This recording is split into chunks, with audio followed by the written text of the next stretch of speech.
नमस्कार।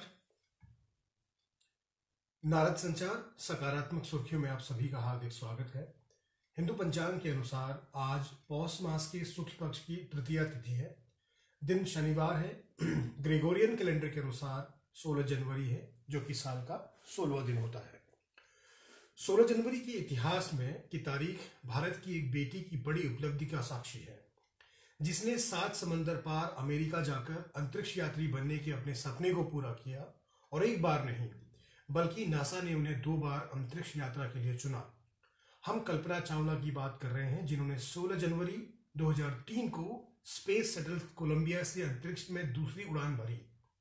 हालांकि उनकी यह उड़ान अंतिम साबित हुई, क्योंकि 16 दिन के अंतरिक्ष मिशन के बाद पृथ्वी पर लौटते हुए 1 फरवरी को उनका यान दुर्घटनाग्रस्त हो गया और चालक दल के अन्य 6 सदस्यों के साथ उनकी मृत्यु हो गई। और 1992 में भारत और ब्रिटेन के बीच प्रत्यर्पण संधि हुई थी। प्रत्यर्पण संधि 2 देशों के बीच होने वाली एक संधि है, जिसके अनुसार देश में अपराध करके किसी दूसरे देश में जाकर रहने वाले अपराधियों को उस देश में लौटा दिया जाता है। भारत की 47 देशों के साथ पहले से ही प्रत्यर्पण संधि है, लेकिन दुनिया के अन्य देशों के साथ इस प्रकार की संधि करने के लिए सरकार अग्रसर है। और केंद्र सरकार इस प्रयास में लगी हुई है कि जो आर्थिक अपराधी देश को छोड़कर विदेश में है, उनका किसी प्रकार जल्दी से प्रत्यर्पण किया जा सके। और 1901 में आज ही के दिन भारत के महान विद्वान महादेव गोविंद रानडे का निधन हुआ है। उन्हें भारत की स्वतंत्रता के आंदोलन में सक्रिय रूप से भाग लिया। इसके साथ ही वे समाज सुधार में उनकी चिंता का मुख्य विषय था। और 1938 में प्रख्यात बंगाली साहित्यकार शरत चंद्र चट्टोपाध्याय का भी आज पुण्यतिथि है। शरत चंद्र चट्टोपाध्याय बांग्ला के सुप्रसिद्ध उपन्यासकार और लघु कथाकार थे। वे बांग्ला के सबसे लोकप्रिय उपन्यासकार रहे हैं। उनकी अधिकांश कृतियों में गांव की जीवन शैली, उनके संघर्ष और उनके द्वारा झेले गए संकटों का वर्णन है। और सबसे विशेष बात यह है कि आज हमारा देश इतिहास रचने जा रहा है। कोरोना की दहशत में जीवन बिताते हुए पूरा 1 साल होने को है, और अब 16 जनवरी को देश को कोरोना वैक्सीन का तोहफा मिलने वाला है। के साथ में आज का ये दिन इतिहास में दर्ज हो जाएगा। दरअसल प्रधानमंत्री नरेंद्र मोदी आज सवेरे वीडियो कॉन्फ्रेंसिंग के जरिए पूरे देश में इस टीकाकरण अभियान की शुरुआत करेंगे। सभी राज्यों, केंद्र शासित प्रदेशों और 3600 केंद्र वीडियो कॉन्फ्रेंसिंग के जरिए आपस में जुड़ने वाले हैं। शुरुआत में सभी टीकाकरण केंद्रों पर रोजाना 100 लाभार्थियों को टीका दिया जाएगा।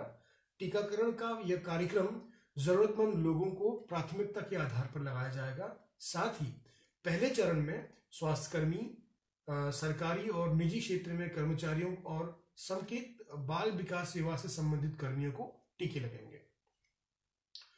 और दिल्ली सरकार ने शुक्रवार देर रात एक बड़ा फैसला लिया है। कोरोना संक्रमण के चलते जहां सरकारी और अन्य कार्यालयों में 25 से 50% स्टाफ काम कर रहा था, वहीं अब सरकार ने 100% स्टाफ को ऑफिस आने की अनुमति दे दी है। दिल्ली सरकार के आदेश शनिवार से लागू हो गया।